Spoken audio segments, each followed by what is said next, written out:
pensaban que el televisor era del diablo. Hay muchos dogmas y muchas tradiciones que realmente no son bíblicas, sino que son de hombres.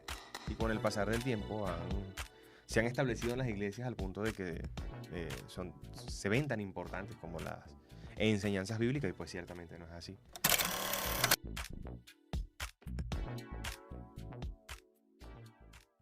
Hola amigos, ¿cómo están? Bienvenidos sean todos a este canal. Yo soy Sara. Yo soy José. Y esto es Medias Verdades. Bueno, debo decir que estoy muy feliz de que por fin podamos grabar el primer podcast, y qué mejor que estar acompañada de mi primo José Andrés. Gracias, prima. Realmente es una gran alegría, un privilegio poder acompañarte en este excelente proyecto donde podremos compartir algunos temas muy interesantes que a veces como cristianos evitamos tratar, pero realmente es importante poder conversarlos adecuadamente y edificar nuestras vidas por medio de ello también. Así que esperamos poder hacer un podcast que sea de bendición para muchos y que podamos disfrutar el proceso también. Así es. Y por eso hoy vamos a primero a darle significado a lo que son medias verdades, para que ustedes puedan entrar en contexto y se puedan conectar con nosotros en cada capítulo que vayamos a hacer del podcast Medias Verdades. Y pues básicamente Medias Verdades nace de aquellos cuentos de camino, consejos, y que muchas personas a veces nos dicen tal vez para no hacernos sentir mal, y nos hacen creer que de repente es una verdad, pero cuando tenemos nuestras propias experiencias nos vamos dando cuenta que, aunque sea en el fondo, tiene una mentirita piadosa. De casualidad, ¿a ti no te ha pasado que te han dicho una media verdad, una media mentira? Bueno, algo muy sencillo, pero por ejemplo, cuando tú le pides a alguien que te despierte, tú le dices, mira, despiértame a las 7 de la mañana, y resulta que te despiertan a las 5 diciéndote que son las 8. No sé si sería una media verdad. Pues realmente sí, porque esta persona que comúnmente nos para a esa hora, recurrentemente es nuestra mamá, nuestro papá o nuestra abuela, porque están pendientes de que uno se pare temprano, que seas responsable. Y entonces, en vez de decirte la hora que es realmente, entonces te dicen como que es más tarde, como que para que te pares rápido y pongas acción a lo que vas a hacer. A mí también me ha pasado, bueno, me pasó, y creo que a muchos niños les pasó, un cuento que yo siempre he hecho cada vez que tengo la oportunidad, que cuando uno está pequeño, uno hace como sus primeros rayones y tal, entonces va como que a donde a la mamá o al papá a mostrarle pues el grandioso dibujo que uno ha hecho, y pues realmente de repente el dibujo es horrible, pero nuestros papás y familiares nos dicen, ay, qué creativo, qué lindo y tal, pero es como que para que nosotros no nos sintamos mal, o de repente ellos se sienten orgullosos de esa motivación que uno tiene en ese momento, demostrarles pues, porque ellos saben que para nosotros sus palabras tienen significado. Y cuando como que uno va creciendo, se da cuenta que cuando vuelves a ver el dibujo es horrible. Entonces ahí yo también considero que es como una media verdad, media mentira. Algo interesante acerca de lo que mencionas es que podríamos decir entonces que a veces, según la perspectiva desde la que uno mire las cosas, podría ser verdad o podría ser mentira, porque eso que mencionas acerca de la percepción de los padres acerca del dibujo, por ejemplo, de un hijo, para ellos no será mentira, porque lo están viendo desde una percepción amorosa, ¿no? Y por medio del amor, ese filtro del amor, hacen que todo les parezca hermoso, porque vienen de una personita, un niño al que aman mucho, y no les permite ver imperfecciones, sino solamente lo bonito de eso. Entonces definitivamente muchas veces la perspectiva con la que nosotros veamos las cosas nos van a ayudar a ver algo de una manera u de otra. Claro, debemos aclarar que las verdades son verdades. No hay verdades a medias, las verdades son absolutas, y las que son relativas pues no son tan importantes. Pero sí me hace pensar acerca de eso, que definitivamente de acuerdo a la perspectiva con la que mires algo, puedes verlo totalmente distinto, y eso puede aplicar para el día a día. Si ves las cosas desde una perspectiva optimista, desde una perspectiva llena de alegría, puedes ver algo que para otros sería malo como una oportunidad. Y eso que tú estás diciendo lo podemos ver también en el ámbito cristiano, desde nuestros abuelos que pensaban que cuando el televisor era nuevo, pensaban que el televisor era del diablo. Y así como muchas otras cosas que han venido pasando en el transcurso de los tiempos, ¿verdad? Dentro de las iglesias también nos tienden a decir algunas medias verdades para cuidar muchas veces nuestra santidad, para cuidar nuestro decoro, por así decirlo de alguna manera. Entonces también lo podemos ver ahí. Sí, realmente hay muchos dogmas y muchas tradiciones que realmente no son bíblicas, sino que son de hombres. Y con el pasar del tiempo se han establecido en las iglesias al punto de que se ven tan importantes como las enseñanzas bíblicas, y pues ciertamente no es así.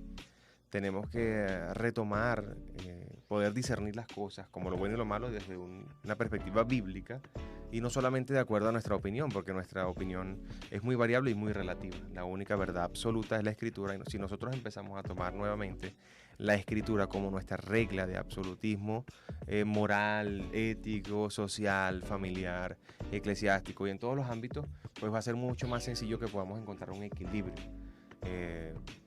dejando un poco atrás las tradiciones y enfocándonos en lo que realmente es bueno a la luz de la palabra. Para dar como apertura a nuestro podcast de Medias Verdades, ¿verdad? Y pasando un poco a otro segmento de este momento que estamos compartiendo, el día de hoy yo traje algunas preguntas, ¿verdad? En un pequeño recipiente que vamos a ir sacando al azar y respondiendo, ¿verdad? De cuáles son estas medias verdades que comúnmente nos tienden a decir dentro de nuestra comunidad cristiana. ¿Estás preparado? Como aprendimos en el campamento hace poco, preparado no, pero listo para lo que venga. Con la ayuda de Dios. Vamos entonces. Que el Señor nos ayude a dilucidar estos temas de la manera más acertada, de acuerdo a lo que el Señor nos ha permitido aprender. Ok, entonces, como estás preparado para lo que venga, ¿verdad? Digo, para lo que sea, listo para lo que sea, entonces vas a ser el primero, ¿verdad? En sacar un super papelito, a ver qué tiene para ti el día de hoy, el destino. Vamos a ver.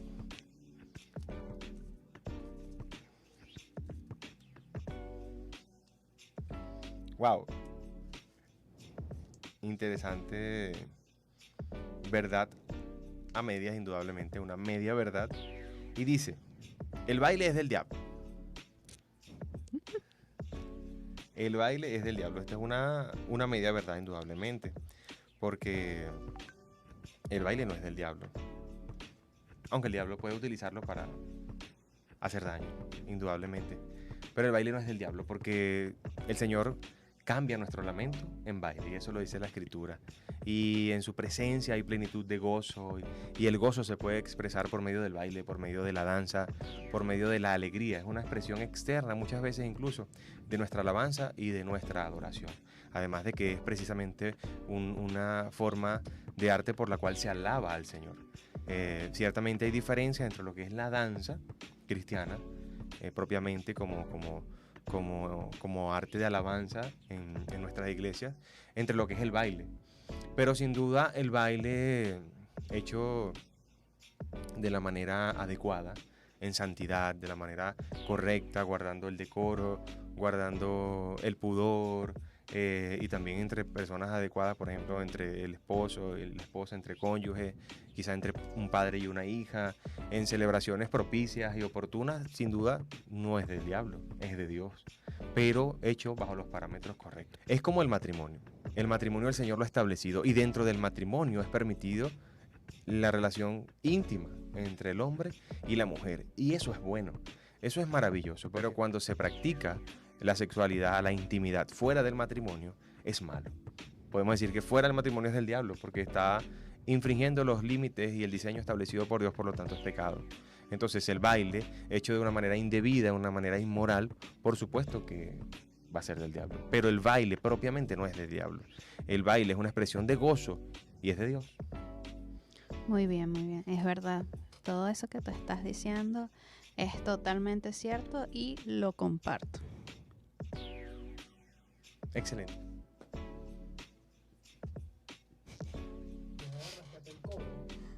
¿Y entonces? Bueno, ahí tienes que sacar tú No, otro tú. Sí, pero decirme a mí que, o sea, el dinamismo. Ok. El dinamismo, por favor. Muy bien, estamos de acuerdo, entonces vamos a avanzar al siguiente punto y este le va a comenzar a corresponder a mi primita Sabdi. Y dice, Dios te ama tal y como eres. Pues sí, ahí hay verdad, hay una verdad, pero es verdad, pero hay un poquito de ambigüedad, es como una verdad a medias, como el logo, ¿no? Como que no es 100% blanco, hay algo allí medio gris que no está bien claro. Sí, pues, ciertamente, este dicho que comúnmente escuchamos por ahí, personas que dicen amar a Dios, que simplemente lo veo como una excusa para no cambiar, como que, sí, Dios me ama tal y como soy porque yo tengo que cambiar, porque yo tengo que ser mejor persona, porque yo tengo que ser mejor hija. Cuando realmente amamos y ponemos el ejemplo de cuando alguien está enamorado, uno siempre quiere como que complacer a la otra persona, cambiar por esa persona para ser mejor y que esa persona siempre te escoja a ti. Entonces, Dios, Jesús, cuando Él murió en la cruz, Él decidió despojarse de sí mismo en todos los sentidos para darnos una nueva oportunidad. Y entonces, ¿por qué nosotros no rendirnos a Él en gratitud a ese sacrificio que Él hizo por nosotros y demostrarle el verdadero amor? Entonces yo creo que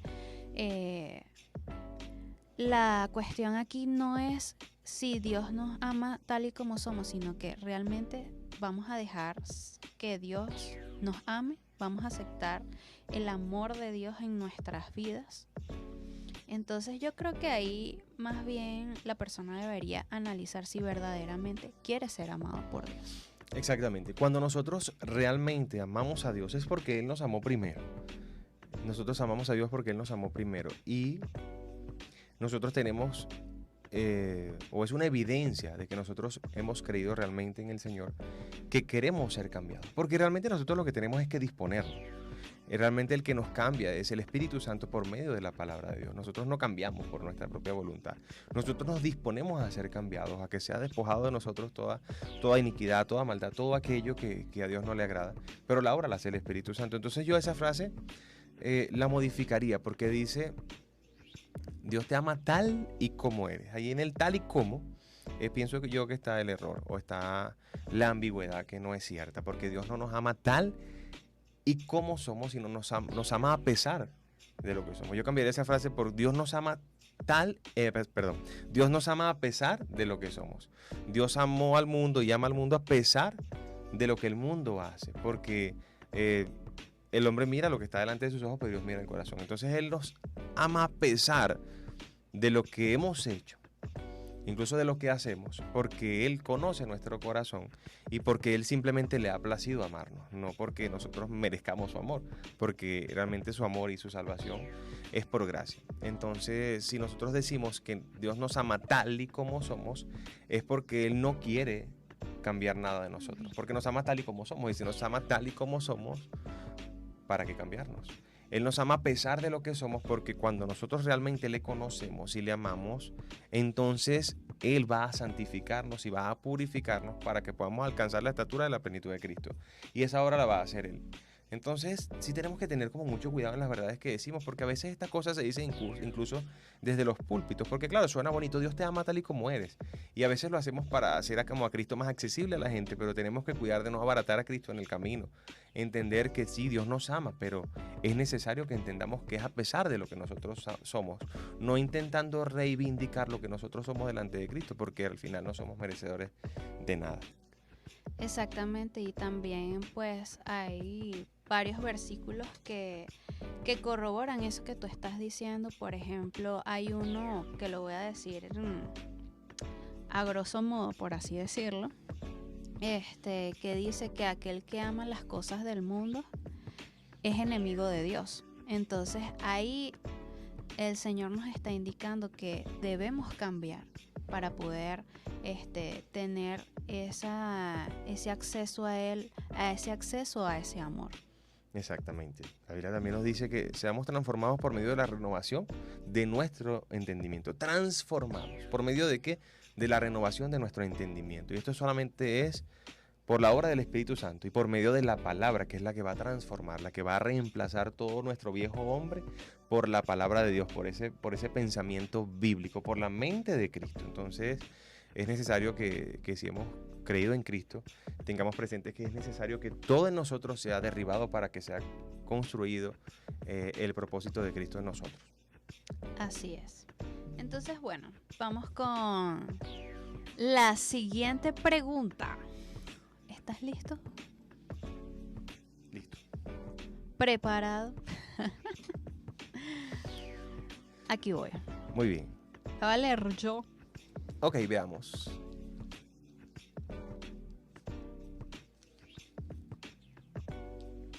Ok, bueno, esta creo que es una pregunta que va acompañada de la respuesta que acabamos de dar. Excelente. Entonces, creo que todo se va como unificando aquí. Dice así: soy salvo por gracia, entonces, ¿puedo hacer lo que quiera? ¿Qué crees tú, primo? Que ciertamente tiene mucha relación con lo que conversábamos hace unos instantes. Somos salvos por gracia. Quiere decir que ya no somos salvos por ley. El nuevo pacto es la gracia, pero la gracia es algo sagrado. La gracia es algo que ha sido entregado por medio de Jesucristo. Y el sacrificio que hizo Cristo es el más grande de la existencia. Es el Hijo de Dios que se humilló hasta lo sumo, se hizo hombre y murió para darnos redención y salvación a cada uno de los que creemos en Él. Por tanto, es algo sumamente sagrado porque Él nos ha dado libertad. Pero la Biblia dice que libertad no como necios, sino para que podamos vivir, no para que vivamos como necios, sino para que vivamos como sabios. Y la gracia no es algo de lo que podamos abusar. Nosotros no dependemos de nuestras acciones porque la salvación no es por obras para que nadie se gloríe. El sacrificio único, verdadero y suficiente lo hizo Cristo. Pero nosotros, cuando realmente hemos nacido de nuevo, cuando nosotros realmente hemos conocido a Cristo, nosotros vamos a querer hacer todo lo que sea posible por honrar ese sacrificio. Y definitivamente en eso no entra abusar de esa libertad que Cristo nos ha dado. Esa libertad es para que nosotros podamos servirle libremente sin ser esclavos del pecado, pero como siervos de Dios. Así es. Ciertamente considero, pues también comparto contigo esa respuesta que acabas de dar. Considero que aquel que verdaderamente ha creído no va a andar por ahí tratando de pecar deliberadamente.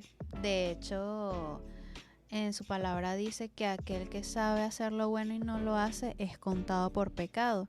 Y eso es algo que siempre debemos considerar a pesar de que la salvación sea por gracia. Entonces, ¿estamos de acuerdo? Estamos de acuerdo. Totalmente. Bueno, vamos con la siguiente pregunta. Y la última, considero yo, ¿no? Vamos a ver, depende de qué tanto se extienda esa siguiente respuesta. Vamos a ver. Vamos a ver, yo la abro y tú la lees. Ok. Que vean que quedan varios papelitos todavía. Vamos a ver. Ok, dice: ¿es pecado subirse al púlpito sin ser bautizado? Interesante. Pero definitivamente es una media verdad. Es una media verdad. Bueno, de esto tengo una anécdota que hoy en día me parece bastante chistosa, pero en aquel momento no me parecía tan agradable. Cuando estaba pequeña, uno siempre suele jugar como a los alrededores del púlpito. Ver los instrumentos y de los instrumentos y quiere como que la curiosidad mate al gato, ¿verdad? Y siempre está como el líder encargado de los instrumentos, de lo que todo esté en orden ahí en lo que también hoy en día se le llama el altar. Uh-huh. Y bueno, yo estoy casi segura que esa persona, los niños le sacan canas verdes. Y los servidores se han inventado como esta media mentira, media verdad con los niños, diciéndole como que, bájate del púlpito porque estás pecando. Y por más que sea, en vez de crearle como que ese respeto en los niños lo que empiezan es como agarrarle temor a la cosa, terror. Porque, cónchales, Dios me está viendo, estoy pecando, estoy haciendo algo malo.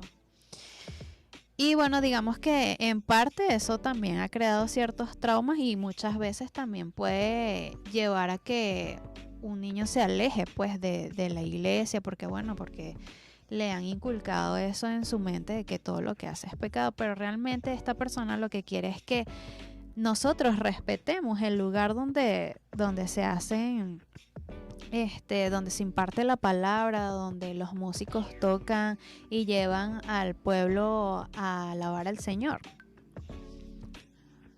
Pero en vez de explicarle esto a los niños y a las personas que van llegando, no, ellos deciden hacer esta media mentira, media verdad.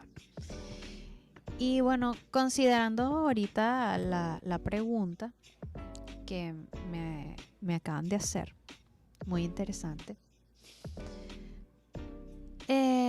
No considero que la persona, a juro, tiene que estar bautizada para estar ahí en el púlpito, pero sí por lo menos debe tener como una relación con nuestro Señor, un respeto hacia las cosas que son impartidas desde allí, porque, bueno, por más que sea, a pesar de que el velo se rompió cuando pasó todo esto de la crucifixión, creo que igual hay que tener respeto, hay que guardar santidad para estar ahí, para que las cosas fluyan correctamente delante de Dios cuando uno está impartiendo, bien sea la alabanza, alguna palabra, alguna enseñanza desde el púlpito. Por lo menos debería tener una relación con Dios, así no esté bautizado, porque considero que hay muchas personas que no están bautizadas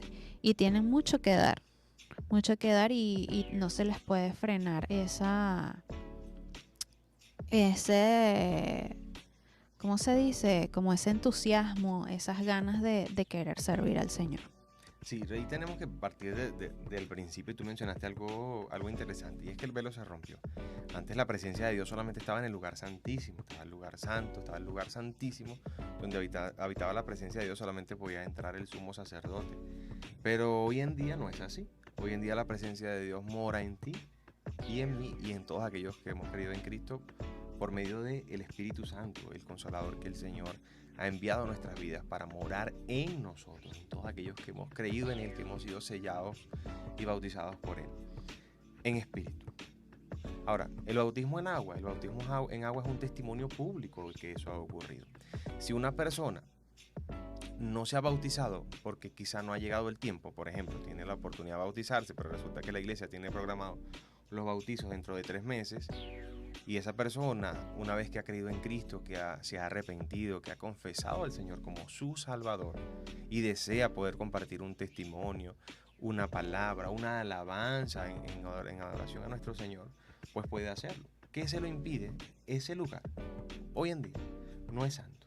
Ese es un lugar que sí, como tú dijiste, debe ser guardado, debe ser una persona con testimonio, una persona que haya mostrado vivir conforme a la santidad en el Señor. ¿Pero por qué? Por el lugar que representa, es decir, porque es un lugar a donde acceden personas que tienen de alguna manera influencia o posibilidad de hablarle a la grey. Pero no por lo que es el lugar en sí, porque el lugar es simplemente una plataforma que se utiliza para ejecutar allí la alabanza, para impartir la palabra. Pero el lugar en sí no es santo, porque ahora el templo somos nosotros. Ahora es más difícil aún porque tenemos que guardar en santidad, primeramente es nuestro templo. Y esa responsabilidad de guardar en santidad el templo la tenemos todos, no solamente los que quizá de alguna manera subimos allí a ese lugar, sino todos, los que están arriba y los que están abajo. Ciertamente, como tú decías y lo reitero, hay que cuidar la santidad de los que suben, pero entendiendo que ese lugar no es santo. Ese es un lugar igualmente que cualquier, es un lugar que es igual de santo que cualquier otro. No, ya eso no podemos pretender creer que el lugar amerita una atención especial por estar ubicado donde está.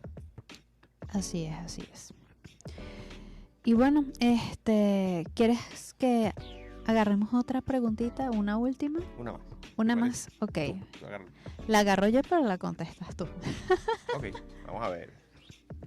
Vamos a ver con qué cerramos este primer podcast. Ok, bueno, esta creo que es una pregunta bastante interesante. La quiero escuchar.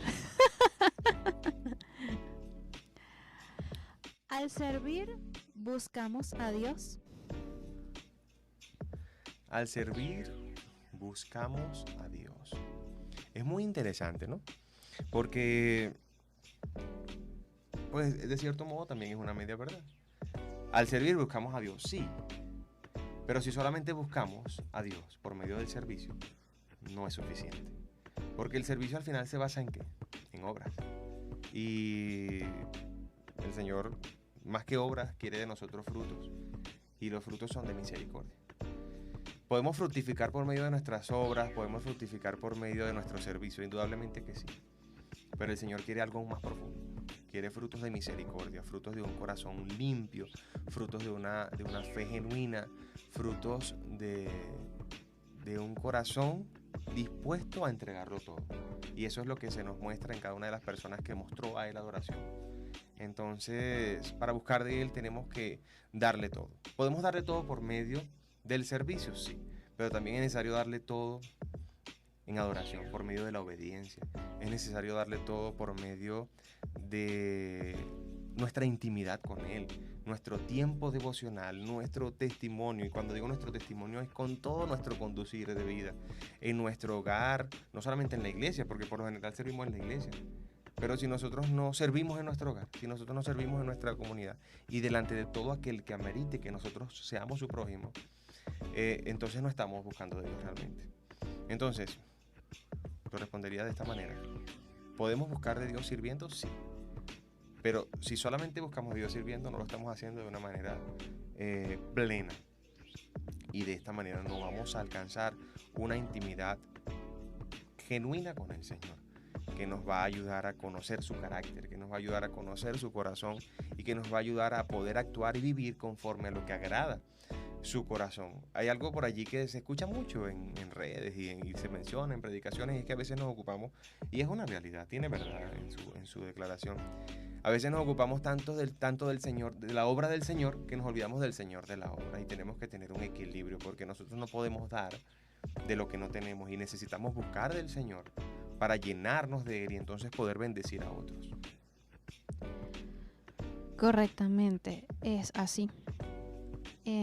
Esto me hace pensar, lo que estás comentando, me hace pensar mucho en un video que había hace poco, que por cierto te lo estuve comentando en estos días, de un pastor que él falleció en una operación. Y él tuvo como que la oportunidad, no recuerdo bien si fue como con un ángel o con Jesús, a hablar, pues. Y le decía que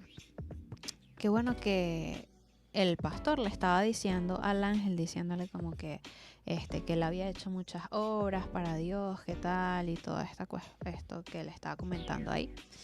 Y este ángel, Dios, Jesús, no me acuerdo con quién era que le estaba hablando, le dijo que él no había conocido verdaderamente a Dios, que el único Dios que él había conocido era a él mismo. Y eso nos llama mucho a reflexión.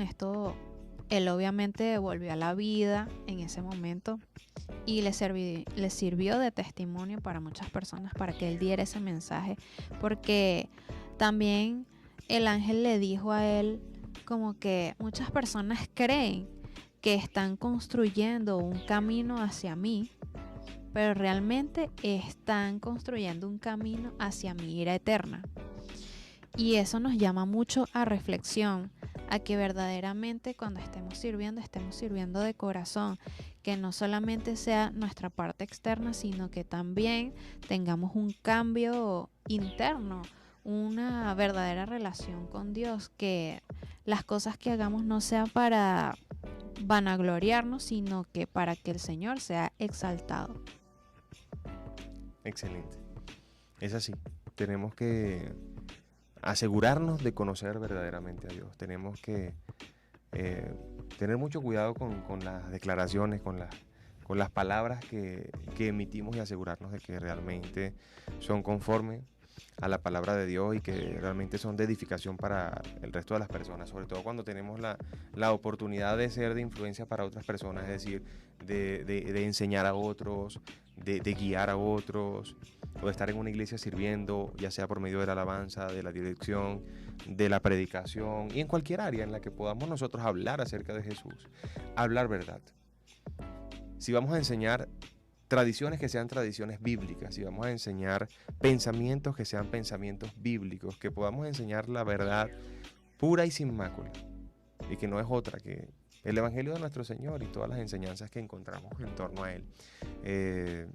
Que dejemos atrás esas medias verdades y que empecemos a proclamar la verdad real y absoluta, que no es otra que la palabra. Nuestras palabras a veces son muy buenas, son muy útiles, pero nunca va a ser viva y eficaz como lo es la palabra de Dios. Realmente este tiempo nos ha llamado a reflexión, a leer la palabra de Dios, que es la verdad en Cristo. La única verdad que existe es la palabra de nuestro Señor. Así que bueno, les invito a que se sigan instruyendo, sigan pidiéndole dirección al Espíritu Santo, que sea Él el que nos guíe hacia toda verdad. Así es, el Espíritu Santo mora en ti y en mí si has conocido a Cristo. Por tanto, Él te dará la paz y el discernimiento para encontrar en medio de este mundo de verdades a medias, de medias verdades, de verdades relativas, la verdad absoluta. Y para que estés seguro, confírmalo por la palabra. Así es. Así que bueno, si quieres seguir escuchando de nuestros super podcasts de medias verdades, medias mentiras, suscríbete al canal, dale a la campanita de notificaciones y venos la próxima semana. ¡Chao! Dios te bendiga. ¿Qué? Ay, no, ¿qué pasó? Ya, un momento. Con el logo ahí. Está desarmando el set aquí ya. Sí, Pero no iba sin hacer radio, estamos en la radio, pero esto no es radio. ¿Tú me entiendes?